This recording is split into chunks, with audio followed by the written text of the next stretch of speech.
नमस्कार, आप देख रहे हैं न्यूज 24 और आपके साथ मैं हूं प्रियंका सिंह। आज उत्तर प्रदेश की सबसे खास सीट को लेकर के आज हम चर्चा करने वाले हैं। इस सीट पर नए समीकरण बन रहे हैं और इस जगह को हम बार बार सीट के नाम से क्यों संबोधित कर रहे हैं वो भी आप इस वीडियो में जानेंगे, क्योंकि हमेशा से हर चुनाव में इस सीट का एक अलग ही महत्व रहा है, इसकी एक अलग ही चर्चा रही है। इस सीट ने अलग ही समीकरण हमेशा दिए हैं, लेकिन कुछ दशकों से हम देख रहे हैं इस सीट का एक ही समीकरण चलता रहा है और वो एक खास नेता को लेकर के चलता रहा है। लेकिन अब उसे भी बदलने की तारीख तय हो गई है। अब उसे बदला जा रहा है। क्यों बदला जा रहा है और अखिलेश यादव इसको लेकर के कौन से बड़े दांव खेल चुके हैं, इस पर आज हम चर्चा करेंगे। और चर्चा की शुरुआत से पहले मैं आपका तारुफ जो है करवा देती हूँ हमारे सहयोगी से। वीना जी हमारे साथ मौजूद है, आपका बहुत बहुत स्वागत है इस खास चर्चा में।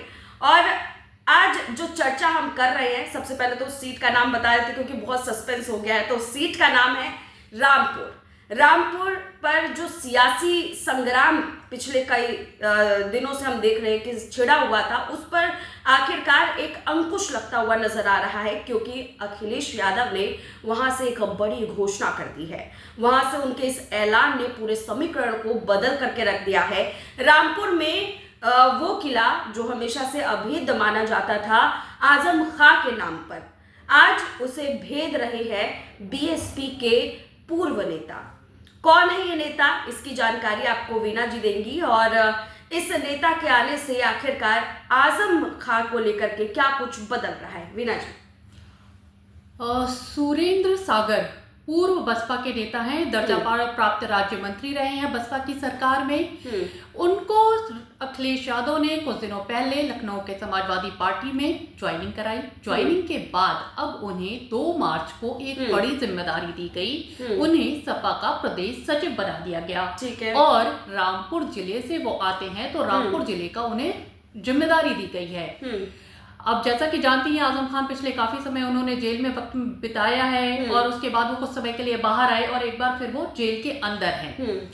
आपने ये कहा कि अभेद्य किला रहा है आजम खान के नाम पर। हाँ। तो अभेद्य किला तो टूट गया था लोकसभा चुनाव में, जब आजम खान की नाराजगी की खबरों के बीच मुहिबुल्लाह नदवी को वो सीट दी गई और मुहिबुल्लाह नदवी वो सीट जीत कर भी आए। हाँ। तो पहली बात तो वहीं पर आ गई थी कि जब आजम खान की मर्जी के खिलाफ बिना उनकी रजामंदी के वो रामपुर सीट मुहिबुल्लाह नदवी को दी गई और उन्होंने वहां से जीत हासिल की। हाँ। मुसलमानों का ये कहा जा रहा था कि जो मुस्लिम वोट बैंक आजम खान के साथ है, क्या उनके न रहने पर भी वो आजम खान समाजवादी पार्टी को वोट करेगा। हाँ। तो वो सारी अटकलें ध्वस्त साबित हुई। मुहिबुल्लाह नदवी चुनकर आए और लोकसभा में रामपुर की सीट से वो प्रतिनिधित्व कर रहे हैं। तो बात तो एक ही हो गई। और दूसरी की अगर आप बात करते हैं कि अखिलेश हमेशा लोकसभा चुनाव के बाद से पीडीए समीकरण की बात कर रहे हैं। बिल्कुल, सबसे अहम समीकरण। रामपुर मुस्लिम वोट बैंक समाजवादी पार्टी के साथ रहा है, आजम खान ने ही उसको डेवलप किया है। आजम खान का बनाया हुआ ही वो समाजवादी पार्टी के लिए एक ऐसी सीट है जो हमेशा जीत कर आती है। लेकिन उसमें दलित और अल्पसंख्यक और पिछड़ा, ये जो अखिलेश का समीकरण है, अब अखिलेश इसको साधने में लग गए हैं। सुरेंद्र सिंह सागर को यहाँ पर लाना और बड़ी जिम्मेदारी देना, वो पीडीए समीकरण को मजबूती देना है। तो इससे मतलब हम ये कह सकते हैं कि सुरेंद्र सिंह सागर की जो ये नियुक्ति है अखिलेश यादव की तरफ से जो की गई है, वो कहीं ना कहीं एक नई संरचना को बेहतर किया जा रहा है उनकी तरफ से, जिसकी वो लगातार चर्चा कर रहे थे। बिल्कुल। देखिए, फिर आपने लोकसभा चुनाव में भी देखा होगा कि चुनाव के करीब 1 साल पहले ही अखिलेश ने अपनी रणनीति बना ली थी। उन्होंने टिकटों का बंटवारा शुरू कर दिया था, कई नाराजगियां भी निकल कर आई थी। लेकिन अखिलेश ने उस समय कहा था कि हम उसी को सीट देंगे जो सीट जिता कर लाएगा। कांग्रेस के साथ गठबंधन है, उसकी अपनी मजबूरियां हैं, वहां भी हमें समीकरण बिठा के रखने हैं। लेकिन हमारे उम्मीदवार वही होंगे जो हमें सीट जिता कर देंगे। और उसका रिजल्ट हम सबने देखा लोकसभा चुनाव में, यूपी में जिस तरीके से अखिलेश ने अपना परचम लहराया। तो उसके बाद से अखिलेश ने ये तैयारी विधानसभा चुनाव के लिए 27 के लिए उन्होंने अभी से शुरू कर दी है। और रामपुर के में आजम खान को एक लंबे समय से जेल में रहने के बाद, आजम खान और उनका परिवार भी एक लंबे समय से जेल में रहने के बाद जो प्रभुत्व खत्म होता नजर आ रहा है, जो पकड़ ढीली पड़ती जा रही है, उसको वापस से करने के लिए सीटों के आंकड़ों में अगर हम देखें तो किस तरह का प्रभाव पड़ रहा है, क्योंकि आजम खां का नाम तो यहाँ पर रामपुर में बहुत बड़ा है। उनके समीकरण को साधना सुरेंद्र सिंह के लिए क्या आसान रहेगा, क्योंकि मुस्लिम बाहुल क्षेत्र उसको माना जाता है और वो क्षेत्र आजम खान के नाम पर हमेशा से दर्ज किया गया है। बीच में ठीक है, थोड़ा सा हम मान सकते हैं कि अप्स एंड डाउन आते हैं, लेकिन वो तो राजनीति के पैरामीटर्स है। ये कहना कि सपा सिर्फ आजम खान को दरकिनार कर दिया है, ऐसा नहीं है। आजम खान आप भी समाजवादी पार्टी का हिस्सा हैं। अखिलेश यादव जब आजम खान जेल से बाहर निकल कर आए थे तो भले ही 10 दिन बाद सही, लेकिन आजम खान से मिलने वो गए थे, उनके दरवाजे पर गए, उनसे मुलाकात की, फोटो खिंचवाई और सारी बातें हुई। तो ऐसा नहीं है कि उन्होंने आजम खान के मान सम्मान में कोई कमी रखी है, ठीक है।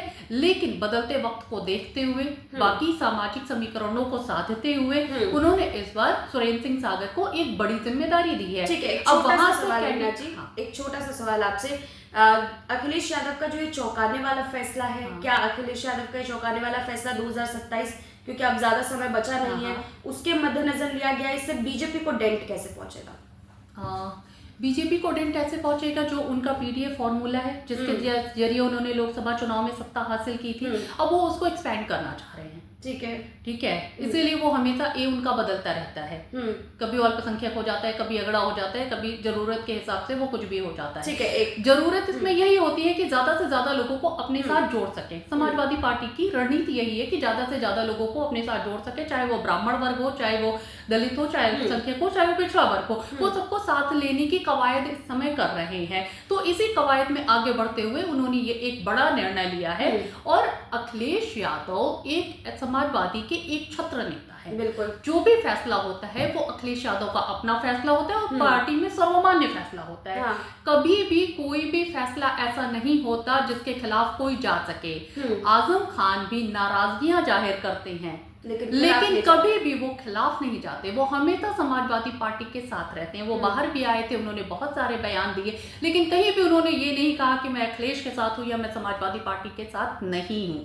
ठीक है, बसपा में जाने की उनकी बहुत सारी अटकली लगाई गई और उन्होंने सिरे से कहा, उन्होंने सवाल पूछने वाले को ही एक तरह से बेवकूफ साबित करते हुए कहा कि मैं इतना बेवकूफ तो नहीं हूँ।